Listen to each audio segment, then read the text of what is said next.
Setiap hari bloggers menghadapi berbagai tantangan, mulai dari padatnya tugas operasional, mobilitas tinggi, target yang terus bergerak, sampai usaha menyumbangkan waktu untuk keluarga. Di tengah rutinitas itu, menjaga kesehatan fisik dan mental seringkali jadi hal terlewati. Meskipun sebenarnya itu adalah fondasi penting agar kita tetap kuat, fokus, dan produktif. Di episode kali ini, kita akan membahas bagaimana Bulog berupaya menjawab tantangan-tantangan itu melalui pendekatan work, play, fit, dan bagaimana peran SDM serta Bapor hadir untuk mendukung gaya hidup sehat seluruh bloggers.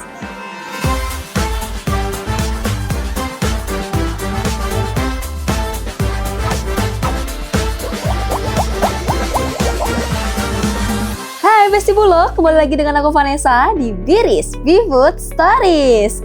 Pada podcast episode kali ini akan ada spesial banget nih, karena kita kedatangan sosok yang sangat berperan dalam membentuk budaya kerja yang sehat dan aktif di lingkungan Perum Bulog. Melalui perannya, beliau banyak mendorong nih berbagai inisiatif untuk meningkatkan kesejahteraan, kebugaran, dan kualitas hidup bloggers, mulai dari program olahraga, aktivitas komunitas, hingga kampanye gaya hidup sehat. Langsung saja kita sambut, ini dia narasumber kita selaku Kepala Divisi SDM Bulog sekaligus Ketua Bapor Bulog, yakni Bapak Maruli Abramsyah, atau kerap dipanggil atau disapa Bapak Ulil. Halo Pak Ulil. Halo, ini ada Besti Bulog, di sini ada bloggers juga nih Pak. Iya. Boleh disapa dulu Besti Bulog dan bloggers ya? Halo bloggers, halo insan Bulog. Halo semuanya, apa kabarnya nih Pak? Alhamdulillah baik. Alhamdulillah baik. Sekarang sibuknya lagi apa aja Pak? Iya, sibuk kerja lah apalagi ya. Oke. Bapak, sebelum kita masuk ke topik ataupun perbincangan kita di podcast kali ini nih Pak. Kalau misalnya dari nama Bapaknya kan Bapak Maruli, tapi akrab disapa dengan Bapak Ulil. Nah, apakah ada sejarahnya nama Bapak Ulil? Boleh diceritain? Kalau diceritain bakal ngerti nggak? Karena ya mungkin zaman saya beda. Okay. Dulu ada film si Komo, tau? Film boneka. Nggak tahu kan pasti kan. Pokoknya ada film dulu lah zaman kecil, itu dari zaman SMP. Ya lagi booming-boomingnya itu ada nama tokohnya si Ulil, yaitu ulat kecil gitu. Oke. Nah, terus nggak tahu kenapa lah dulu teman dekat saya manggil, karena mungkin plesetan dari Ruli, Uli gitu ya. Mungkin. Oke, jadi plesetan dari Bapak Maruli jadi Bapak Ulil. Ya. Oke, aku sapa Bapak Pak Ulil, gak apa-apa ya di sini ya. Boleh. Oke. Pak Ulil, kita mulai dengan pondasi utama terlebih dahulu nih Pak. Divisi SDM ini kan memegang peranan penting dalam membentuk lingkungan kerja yang sehat dan produktif. Bagaimana peran divisi SDM dalam membangun budaya hidup sehat di Bulog dan mengapa hal ini menjadi prioritas? Iya, tadi kan balik lagi ke gimana kita menciptakan budaya atau lingkungan kerja yang baik, yang sehat, dan yang paling jelas di divisi SDM salah satu fungsi utamanya ada di subdivisi keselamatan dan kesehatan kerja. Nah, ya pastinya mulai dari bagaimana kita melakukan tindakan-tindakan preventif sampai juga bagaimana caranya menjaga kesehatan seluruh karyawan gitu. Nah, mungkin kaitannya di situ sih kalau dilekatkan dengan tupoksi ya gitu. Jadi memang kalau misalnya dilihat dari Bulog sendiri memang sewaktu kesehatan juga harus penting bagi insan-insan Bulog juga ya Pak pasti. Ya. Oke, tadi Bapak sudah menjelaskan nih Pak pentingnya budaya hidup sehat di Perum Bulog itu sendiri. Nah, salah satu program yang sangat dikenal oleh bloggers ini adalah Bapor nih Pak. Nah, apa tujuan dibentuknya Bapor dan sebagaimana program ini dirancang untuk mendukung kesehatan karyawan? Ya. Jadi mungkin saya klarifikasi dulu ya, Bapor itu mungkin bukan program, tapi ya malah mungkin satu organisasi, salah satu organisasi juga gitu di perusahaan yang fungsi utamanya yaitu untuk mewadahi olahraga dan seni gitu, peminatan atau kegiatan olahraga dan seni seluruh karyawan di perusahaan gitu. Nah, Tapi kan namanya olahraga dan seni, ya pastinya langsung tidak langsung itu juga berhubungan juga dengan tadi fungsi di salah satu fungsi di divisi SDM gitu, untuk melakukan upaya-upaya bagaimana menciptakan atau mendapatkan seluruh karyawan yang punya kesehatan fisik maupun mental yang baik gitu. Nah mungkin ya kalau disambung-sambungin sih begitulah. Oke, berarti memang kan kalau misalnya semakin badan kita sehat juga produktivitas kita atau aktivitas kita sehari-hari juga semakin enak juga ya Pak dijalaninnya ya Pak ya. Bismillah begitu. Oke Pak, nah kalau misalnya program Bapor ini kan beragam banget ya Pak di Bulog itu sendiri. Mulai dari olahraga rutin, kelas komunitas, sampai event-event ataupun lomba-lomba yang sering diadakan oleh Bulog sendiri. Namun dari setiap karyawan punya minat dan juga jadwal yang berbeda-beda nih Pak nih. Yeah. Nah dari beragam kegiatan olahraga yang disediakan ataupun yang telah dikeluarkan ataupun memang sudah disediakan oleh perum Bulog itu sendiri, bagaimana Bulog memastikan setiap karyawan dapat memilih aktivitas sesuai dengan minat dan juga jadwalnya? Ya, yang jelas salah satu apa yang sering kali saya sampaikan ke teman-teman di Bapor, ya gimana caranya kita mempublikasikan kegiatan-kegiatan yang ada dan itu terinformasikan jelas ke seluruh karyawan, terutama yang di kantor pusat ya.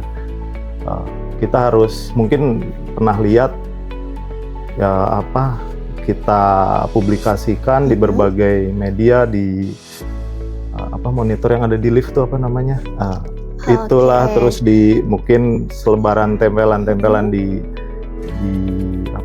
setiap lantai gitu, atau banner gitu. Kita kan sampaikan di situ ada jadwal-jadwalnya gitu, dari Senin sampai Jumat, atau mungkin kalau kita ada event khusus, terutama kalau event khusus itu seperti mancing. Lari gitu. juga ya Pak ya, peminatnya banyak ya? Lari ada, terus tapi lari mungkin baru di tahun depan akan ada cabur khususnya gitu, melihat minat sekarang gitu. Tapi balik lagi tadi, ya bagaimana caranya informasi itu penjadwalan benar-benar terinformasikan dengan baik. Misal Senin Rabu itu bulu tangkis di sore, Selasa Kamis itu tenis misalnya, plus Kamis juga ada basket, Jumat pagi ada voli, terus sekarang kita sudah ada gym yang memang setiap hari bisa diakses, bisa dipakai, tapi akan ada penjadwalannya, misalnya laki-laki dan perempuan nanti akan dibedakan dan lain-lain. Nah, hal-hal itu yang mendasar menurut saya untuk memancing minat teman-teman berolahraga, ya dari sisi penginformasian jadwalnya yang saya kira harus, dan memang kita usahakan lebih masif lagi, sehingga mereka menangkap gitu loh info jadwal yang kita sampaikan itu sih. Betul. Dan juga kalau bisa dilihat juga alat-alat yang memadai juga ya Pak ya, itu semakin menambah semangat Bulogers juga untuk berolahraga ya. Iya, terutama sekarang kan di gym bawah itu udah ramai ya Pak ya. Sebut saja FTL kali gitu. Tinggal pakai membership dan pakai sauna kan mungkin. Ya gitulah. Dan secara tidak langsung juga kalau misalnya ada Bapor ini juga kita bisa melihat kalau Bulogers ini ternyata banyak atletnya ya Pak ya. Ya lumayan. Atlet-atlet dari berbagai macam cabur ya. Betul. Terutama mungkin di beberapa cabur yang sebelumnya kita nggak expect gitu. Ternyata kita punya PT juga yang bersertifikat. Kalau kemarin gym ini nggak dibuka, mungkin kita nggak tahu. Ternyata ada salah satu karyawan kita yang punya sertifikasi untuk PT gitu. Nah itu kan salah satunya lah gitu, untuk juga memancing atau mencari secara tidak langsung mutiara-mutiara terpendam. Wow, keren sekali kan. Gimana nih Bulogers nih, bener kan kata Pak Ulil ya? Menambah minat juga ya. Nah, kalau bisa dilihat nih Pak, tentunya program yang terus berjalan pasti memberikan dampak positif bagi karyawan dan juga perusahaan nih Pak. Sejauh mana dampak positif yang sudah terlihat dari partisipasi karyawan dalam program-program Bapor ini? Ya, Ya kita tahu lah di tahun ini mungkin terkadang jadi isu utama kita begitu load pekerjaan kita yang begitu tinggi, tuntutan pekerjaan kita juga yang saya kira memang di tahun ini lumayan challenging. Nah, artinya ketika kita juga menggalakkan berolahraga, program-program Bapor itu kita selenggarakan, ya harapannya karyawan tuh tidak benar-benar terlarut dari dengan rutinitasnya, malah mungkin juga kan kita terakhir juga ada survei, kita nggak mau adanya peningkat atau secara mental juga teman-teman karyawan ini mungkin agak terpengaruh gitu, baik maupun mental maupun fisik. Nah, penurunan kesehatan mental maupun fisik ini kita jaga, kita upayakan biar benar-benar sehat lah gitu. Dengan adanya tantangan pekerjaan saat ini, ya dengan memaksimalkan juga kegiatan-kegiatan yang tadi, dengan kita tetap berolahraga, sehingga kehidupannya bisa lebih seimbang lah gitu antara pekerjaan dan hal lainnya. Itu sih yang harapan dampak yang bisa secara jangka pendek kita harapkan semua ya. Gitu. Oke, jadi emang kalau bisa zaman sekarang dibilangnya work-life balance ya Pak ya? Ya kata anak-anak zaman sekarang. Anak zaman now gitu ya. Dan terakhir Pak, gaya hidup sehat ini kan menjadi perjalanan jangka panjang yang selalu berkembang. Apa rencana pengembangan atau inovasi ke depannya untuk semakin meningkatnya kualitas hidup sehat karyawan Bulog ini? Mungkin sudah pernah dengar bahwa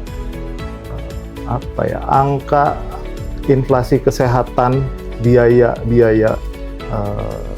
untuk melakukan atau pemeriksaan dan melakukan treatment kesehatan itu setiap tahun itu semakin tinggi. Rata-rata setiap tahun itu akan naik 15-20%. Dan dampaknya apa ke perusahaan? Selama ini kan kita mendapat benefit asuransi kesehatan. 2 tahun terakhir ini bisa disampaikan bahwa kenaikan premi asuransi kesehatan itu tidak benar-benar menjadi warning lah buat kita, bagaimana caranya biar si premi asuransi kesehatan itu tidak naik dan tidak lantas setiap tahun menggerus keuangan perusahaan. Jadi biaya kesehatan kita 2 tahun terakhir ini kira-kira naik sampai hampir 30-40%.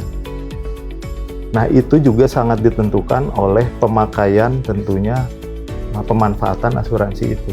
Jadi semakin banyak karyawan yang sakit, semakin menggunakan asuransi kesehatan, setiap tahun itu akan naik preminya. Nah, harapannya dengan kita selalu atau menerapkan gaya hidup sehat, ya itu bisa kita kendalikan. Inflasi kesehatan yang secara menyeluruh memang tidak bisa dikendalikan, ya kita harus terima, tapi dalam bentuk premi asuransi kesehatan itu ya yang bisa kita kendalikan. Bagaimana caranya kalau kita punya karyawan semua sehat, pemanfaatan asuransi kesehatannya juga tidak terlalu banyak, ya otomatis kenaikannya pun bisa ditekan gitu kan. Nah, gimana caranya tadi ya selalu dengan rutinitas gaya hidup sehat yang baik, salah satunya ya berolahraga, berkesenian. Ya ke depan kita akan lebih banyak lagi kampanye-kampanye gaya hidup sehat. Misal kita akan adakan challenge gitu. Katakanlah challenge berapa ribu langkah gitu setiap harinya, nanti kita akan ada rewardnya misalnya. Terus di setiap hari Jumatnya kita akan ada dalam 2 kali dalam sebulan itu akan gimana cara memancing mereka berolahraga. Terus kita kasih ada gimmick-gimmick pemberian door prize atau pemeriksaan kesehatan MCU yang kecil-kecilan gitu. Ya pokoknya hal-hal yang hal-hal yang bisa lebih menarik teman-teman untuk berolahraga dan menjaga kesehatannya sehingga terbiasa menerapkan gaya hidup sehat. Insya Allah semua karyawan sehat, ya tadi dampaknya ke biaya premi kesehatan kita pun akan semakin menurun. Mungkin itu sih. Oke, siap Pak. Berarti memang kunci kesehatan itu adalah nomor satu ya Pak, kunci. Kesehatan adalah kuncinya ya Pak Adalah ya. kunci. Betul, kuncinya. Dan juga boleh nih Pak, pesan-kesan deh Pak untuk para bloggers ini untuk selalu menjaga gaya hidup sehatnya nih Pak. Biar mungkin yang sering minum kopi setiap hari, yang suka minum yang manis-manis setiap hari, boleh Pak kesan pesannya Pak. Sekali lagi lah, saya menyelipkan beberapa hal yang mungkin harus diketahui dari sebagai saya yang mengelola SDM. Jadi kan kita beberapa waktu terakhir ini kita kan ada MCU kesehatan, terus juga secara screening kesehatan mental.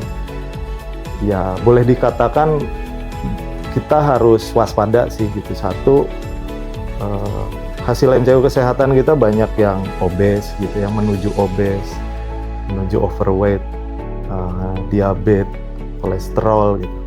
Hal itu pasti dari makanan. Ya ngopi-ngopi boleh lah, tapi kan kata anak zaman now sekarang mulai yang tadinya hobinya kopi susu sekarang mulai geser jadi americano. Saya kira benar sih, saya juga mulai begitu gitu. Ya mulai memperhatikan makanan satu, kedua pastinya tadi berolahraga, berkesenian. Apa kaitannya dengan yang tadi saya sampaikan juga, secara screening mental pun hampir 30% menunjukkan ya ada gejala suasana mental yang mungkin juga harus selalu diselaraskan. Nah, jangan lupa kesehatan fisik, terganggunya kesehatan fisik terkadang atau kebanyakan pun juga asalnya dari pikiran. Jadi, tindakan-tindakan gimana caranya kita membagi beban, membagi stres atau mengelola stres kita dengan berkegiatan yang lain, melakukan refreshing dengan let's say olahraga, berkesenian. Ya, saya kira harusnya itu akan ke depan akan sangat berdampak gitu.